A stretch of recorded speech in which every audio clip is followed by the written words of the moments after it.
سورۃ الفتح کی آیت نمبر 29۔ الحمدللہ وکفی وسلام علی عبادہ الذین اصطفی، خصوصا علی سید الرسل وخاتم الانبیاء وعلی آلہ واصحابہ الاتقیاء۔ اما بعد فاعوذ باللہ من الشیطان الرجیم، بسم اللہ الرحمن الرحیم۔ محمد رسول اللہ والذین معہ اشداء علی الکفار رحماء بینہم، تراہم رکعا سجدا یبتغون فضلا من اللہ ورضوانا، سیماہم فی وجوہہم من اثر السجود، ذلک مثلہم فی التوراۃ ومثلہم فی الانجیل کزرع اخرج شطأہ فآزرہ فاستغلظ فاستوى على سوقه يعجب الزراع ليغيظ بهم الكفار، وعد الله الذين آمنوا وعملوا الصالحات منهم مغفرة وأجرا عظيما۔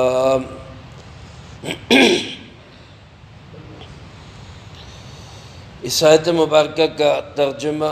اور پہلے حصے کی وضاحت گزشتہ درس میں ہو چکی ہے۔ حضرات صحابہ کرام رضی اللہ تعالی عنہم اجمعین، جو اس امت کا سب سے پہلا اور سب سے بہترین طبقہ ہے، اور انہوں نے صلح حدیبیہ میں جس انداز سے جوان مردی، بہادری، دلیری، شجاعت اور آپ صلی اللہ علیہ وسلم پر فدا ہونے کے جذبات کا اظہار کیا، اور اس کے ساتھ ساتھ بے مثال اطاعت، فرما برداری، امتثال حکم اور بات ماننے کی جو مثال پیش کی انہوں نے، رہتی دنیا تک ایسی کوئی مثال اور نظیر کوئی جماعت پیش نہیں کر سکتی۔ اور یہ دو صفات، یہ دو جذبے ایسے ہیں جس قوم کے اندر، جس امت کے اندر ہوں گے، اللہ رب العالمین اس امت اور اس قوم اور جماعت کو ایمانی دینی لحاظ سے انتہائی بلند مقام عطا فرماتے ہیں۔ صحابہ کرام رضی اللہ تعالیٰ عنہم اجمعین کی عظمتوں کے ترانے بھی اللہ پاک نے اس صورت مبارکہ میں اسی لیے بیان فرمائے کہ ان کے اندر بے مثال جذبہ شہادت، شوق شہادت، اور دوسری طرف اطاعت و فرما برداری، دونوں چیزیں، دونوں صفات بہت اعلیٰ درجے کی موجود تھیں۔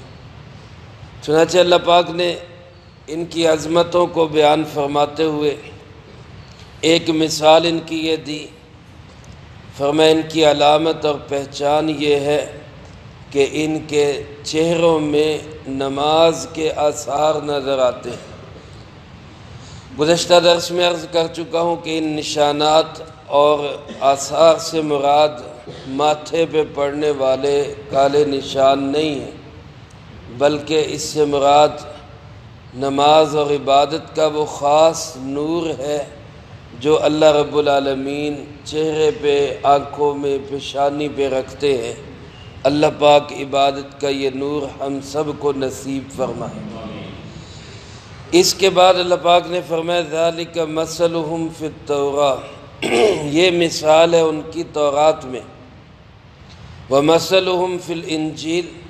اور ان کی مثال انجیل میں یوں ہے کزرع اخرج شطأہ، جیسے کوئی ایک کھیت ہو جو ابتدا میں اپنی ننھی سی کونپلوں کو نکالے،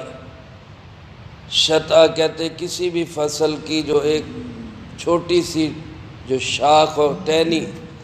اور پہلی بوٹی زمین سے باہر نکلتی ہے اس کو شطأ کہا جاتا ہے۔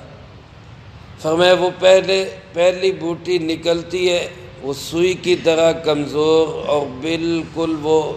ننھی سی کومپل ہوتی ہے، لیکن پھر کسان اس کی حفاظت کرتا ہے، اس کو پانی دیتا ہے، فآزرہ وہ اور بڑھتی ہے، فاستغلظ یہاں تک کہ وہ مضبوط ہو جاتی ہے، فاستوى علی سوقہ اور پھر وہ اپنے تنے پر قائم ہو جاتی ہے، مضبوط کھڑی ہو جاتی ہے فصل۔ اب فرمایا یعجب الزراع، کاشت کرنے والوں کو تو یہ بڑی بھلی اور اچھی معلوم ہوتی ہے اور خوش ہوتے ہیں اس کو دیکھ کے، لیکن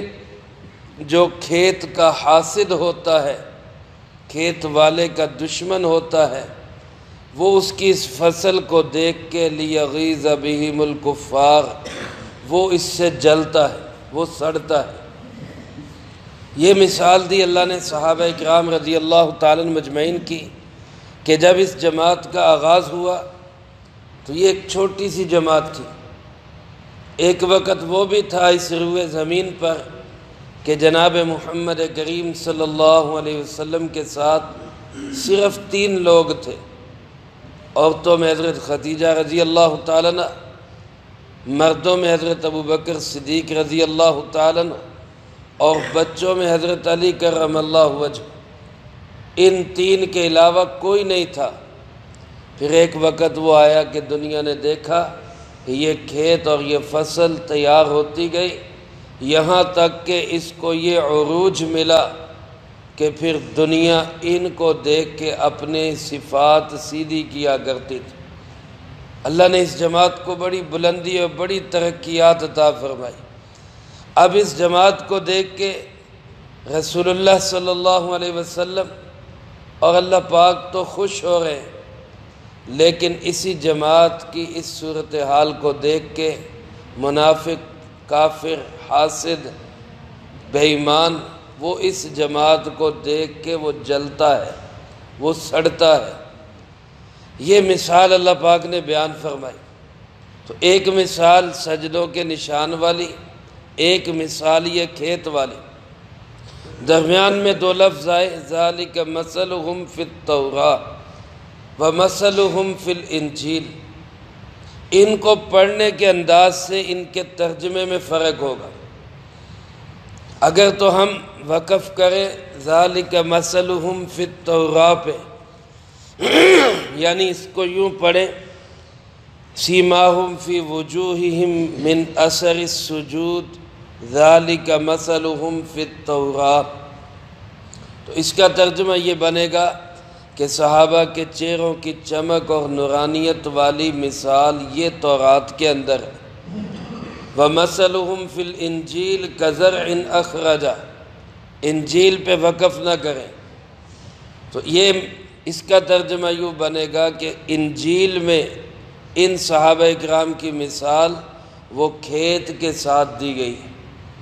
اکثر مفسرین کے نزدیک اسی طرح پڑھنا چاہیے، ذالک مثلہم فی التوراۃ پہ وقف کیا جائے اور ومثلہم فی الانجیل کزرع اخرج اس کو ملا کے پڑھا جائے کہ وہ مثال تورات میں ہے اور یہ مثال انجیل میں ہے۔ بعض نے اس کو یوں بھی پڑھا ہے کہ ذالک مثلہم فی التوراۃ ومثلہم فی الانجیل، یہاں پہ وقف کیا ہے۔ اب اس کا مطلب یہ بنے گا کہ سجدوں کے نشان والی مثال تورات میں بھی ہے اور انجیل میں بھی ہے، اور جو اگلی مثال ہے کھیت والی وہ الگ ہے، وہ گویا یوں سمجھ لیں قرآن کریم کی مثال ہے۔ اور بعض نے اس کو یوں پڑھا کہ ذالک سے ہی یہ الگ جملہ ہے، سیماہم فی وجوہہم من اثر السجود، یہاں پر وقف ہے، اور ذالک مثلہم فی التوراۃ ومثلہم فی الانجیل کزرع، دونوں کو ملا کے پڑھنا۔ اب اس کا مطلب یہ بنے گا کہ یہ کھیت والی مثال یہ تورات میں بھی ہے، یہ کھیت والی مثال یہ انجیل میں بھی۔ علماء نے لکھا ہے کہ آج تورات اور انجیل اپنی اصلی حالت میں نہیں، بدل دی گئی ہیں، تحریفات ہو گئی ہیں، ان کے ماننے والوں نے ان کتابوں میں بہت ساری تبدیلیاں کر دی ہیں، لیکن اس کے باوجود حضرت مولانا رحمۃ اللہ کرانوی رحمۃ اللہ علیہ، جنہوں نے بڑی عظیم کتاب عیسائیت کے موضوع پہ لکھی ہے، عیسائیت کو جواب دیے ہیں، اس میں بڑی شاندار کتاب ہے، اس میں انہوں نے لکھا ہے کہ آج بھی تحریفات کے باوجود تورات اور انجیل کے بعض ابواب کے اندر موجودہ تورات اور انجیل میں صحابہ اکرام رضی اللہ تعالی مجمعین کی عظمتیں موجود ہیں، ان کی صفات آج بھی موجود ہیں۔ تو بہرحال اللہ پاک نے صحابہ اکرام رضی اللہ تعالی مجمعین کی عظمت یوں بتائی کہ یہ ایک کھیت کی طرح پھلے پھولے اور بڑے اور دنیا میں پھیل گئے، اور اس کو دیکھ کے زرع اس کھیت والا بھی خوش ہو گئے، جناب محمد کریم صلی اللہ علیہ وسلم اور اللہ رب العالمین، اور اس کھیت کو دیکھ کر کفار جل رہے ہیں، وہ سڑ رہے ہیں۔ حضرت امام مالک رحمۃ اللہ علیہ سبق پڑھا رہے تھے، تشریف فرما تھے، کسی شخص نے صحابہ اکرام رضی اللہ تعالی مجمعین کی شان میں گستاخانہ الفاظ کہے، بے ادبی کی، ان کی بے توقیری کی، تو حضرت امام مالک رحمۃ اللہ علیہ نے یہی پوری آیت تلاوت کی، اور تلاوت فرما کے آخر میں فرمایا کہ صحابہ اکرام رضی اللہ تعالی مجمعین سے جلنے والا، سڑنے والا، وہ قرآن کی روح سے کافروں جیسا ہے۔ اس جماعت کے بارے میں جو بغض دل میں رکھے گا، اس کے دل میں گویا کہ اسلام نہیں کفر ہے۔ اگرچہ صحابہ اکرام رضی اللہ تعالی مجمعین کی بے توقیری، بے ادبی اور ان کی گستاخانہ کلمات پہ کفر کا فتویٰ نہیں ہے، لیکن امام مالک رحمۃ اللہ علیہ نے فرمایا کہ کافروں والا کام ضرور ہے۔ کافر صحابہ سے جلتا ہے، اب کوئی مومن اپنے آپ کو کہہ کے صحابہ سے بغض رکھے تو وہ بھی ایمان والا کام نہیں کر رہا، وہ بھی کافروں والا کام کر رہا ہے۔ اس لیے حضرات صحابہ اکرام رضی اللہ تعالی مجمعین کے متعلق ہمارے دل دماغ کے اندر بال برابر بھی بے ادبی نہیں آنی چاہیے۔ یہ بڑی عظیم جماعت ہے۔ آپ صلی اللہ علیہ وسلم نے فرمایا، جس کا مفہوم یوں ہے کہ اللہ نے پوری انسانیت میں سے میرے صحابہ کا انتخاب کیا، میرے صحابہ کو چنا ہے، اور پھر ان تمام صحابہ میں سے اللہ نے 4 صحابہ کو مزید چن لیا، خلفائے راشدین، حضرت سیدنا ابو بکر، حضرت سیدنا عمر، حضرت سیدنا عثمان اور حضرت سیدنا علی رضی اللہ تعالی عنہم، ان 4 کا بھی چناؤ ہوا ہے۔ تو یہ چنی ہوئی اور چھانٹی ہوئی جماعت ہے، جس جماعت کی صفات اللہ نے قرآن میں بیان فرمائی، اولئک ھم الراشدون، یہ سب ہدایت یافتہ ہے، اولئک ھم المؤمنون حقا، یہ سب کے سب پکے مومن ہیں، اور صحابہ کے متعلق فرمایا اولئک ھم المہتدون، یہ سب کے سب ہدایت یافتہ ہیں۔ ان کے متعلق فرمایا رضی اللہ عنہم ورضوا عنہ، اللہ صحابہ سے راضی ہو گیا اور صحابہ اللہ سے راضی ہو گئے۔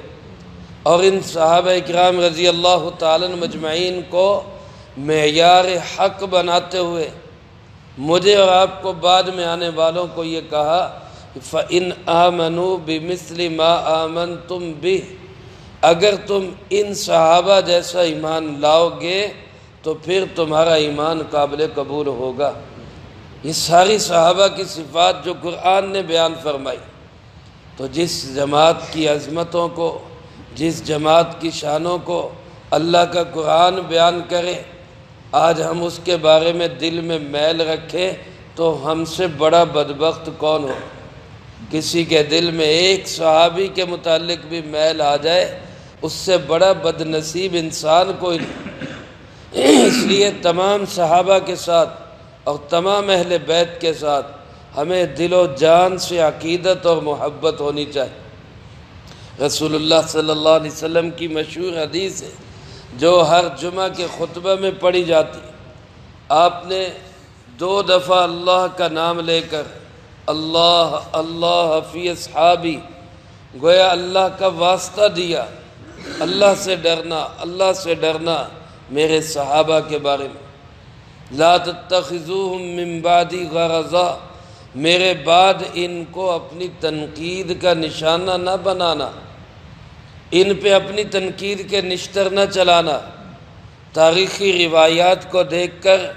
یا صحابہ اکرام رضی اللہ تعالیٰ عنہ مجمعین کے آپس کے بعض معمولی اختلافات کو دیکھ کر تم نہ فیصلہ کرنے بیٹھ جانا کہ یہ صحیح تھا اور یہ غلط تھا۔ ان سب کے ساتھ اللہ نے جنت کا وعدہ کیا، کلم وعد اللہ الحسنی، یہ سارے جنتی ہیں، اس لیے تم ان کے اوپر تنقید کے نشتر نہ چلانا۔ پھر آپ نے فرمایا فمن احبہم فبحبی احبہم، جو ان سے محبت کرے گا وہ میری محبت کی وجہ سے ان سے محبت کرے گا، اس کے دل میں گویا میری محبت ہے۔ ومن ابغضہم فببغضی ابغضہم، اور جو ان سے جلے گا، جو ان سے بغض رکھے گا، جو ان سے نفرت کرے گا، اس کے دل میں اصل میں میری نفرت ہے، وہ میری نفرت کی وجہ سے ان سے نفرت کرتا ہے۔ اور فرمایا من آذاہم فقد آذانی، جس نے میرے صحابہ کو اذیت دی اس نے مجھے اذیت دی۔ ومن آذانی فقد آذى اللہ، اور جس نے مجھے اذیت دی اس نے اللہ کو اذیت دی۔ ومن آذى اللہ فیوشک ان یأخذہ، اور جو اللہ کو اذیت دے گا وہ اللہ کی پکڑ سے بچ نہیں سکے۔ اس لیے میرے محترم دوستو، کبھی بھی زندگی بھر صحابہ کے متعلق بات آئے تو اپنی آنکھوں کو ادب سے جھکا لینا چاہیے، احترام سے نام لینا چاہیے، عزت کے ساتھ صحابہ کا مقام اپنے دل میں رکھنا چاہیے۔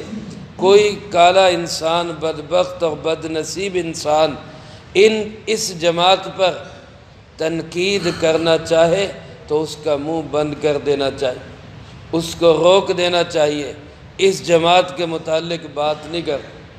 یہ بڑے مقدس اور بڑے عظیم لوگ تھے جن کی شان اللہ نے قرآن میں بیان کی، اور اللہ پاک فرماتے وعد اللہ الذین آمنوا وعملوا الصالحات، اللہ وعدہ کر چکا ہے، اللہ نے وعدہ کر لیا ہے ان ایمان والوں سے اور جنہوں نے اچھے اعمال کیے ان سے، منہم یعنی صحابہ اکرام رضی اللہ تعالیٰ مجمعین سے، یہ سارے کے سارے، ان کے یہ نہیں کہ کچھ بخشے ہوئے ہیں، کچھ نعوذ باللہ ایسے تھے، وہ صحیح تھے یہ غلط تھے، یہ تفریق نہیں۔ مقام و مرتبہ بے شک کسی کا اونچا کسی کا نیچا، لیکن اللہ نے خود فرما دیا، اللہ رب العالمین نے خود واضح طور پہ فرمایا کُلًّا وعد اللہ الحسنی، سارے صحابہ کے ساتھ اللہ کا جنت کا وعدہ۔ تو جب سارے صحابہ ہی جنتی ہیں تو پھر ہم کون ہوتے ہیں ان کے متعلق زبان درازی کرنے والے؟ پھر کون بدبخت انسان ہے جو ان کے متعلق دلوں میں بغض رکھے اور نفرت کا اظہار کرے؟ اللہ فرما رہے میں نے سب سے وعدہ کر لیا، مغفرتاً بخشش کا بھی، وَأَجْرًا عَظِيمًا اور اجر عظیم کا بھی، سب سے میرا وعدہ۔ میرے محترم دوستو، حضرات صحابہ اکرام رضی اللہ تعالیٰ مجمعین کے متعلق آپ نے ارشاد فرمایا میرے صحابہ کو برا بھلا مت کہنا، ان کا تذکرہ غلط الفاظ میں مت کرنا۔ فرمایا اگر تم لوگ احد پہاڑ کے برابر سونا بھی خرچ کر دو، اتنا سونا بھی کوئی خرچ کر دے، فرمایا میرے صحابی جو ایک مد تقریباً آدھا سیر جو خرچ کرے گا، یہ سونا خرچ کرنے والا اس کا مقابلہ نہیں کر سکتا۔ صحابہ کا مقام اتنا بلند، اتنا اونچا ہے، اس لیے آج کا انسان ان کو اپنے ترازو میں نہ تولے، وہ بڑے عظیم لوگ تھے، ان کے تولنے کے لیے قرآن و سنت کا ترازو کافی ہے۔ اللہ ان کی شان بیان کر رہے، رسول اللہ صلی اللہ علیہ وسلم ان کی عظمتیں بیان فرما رہے ہیں، اس کے بعد کسی اور چیز کی ضرورت ہی نہیں رہ جاتی۔ ہمارے لیے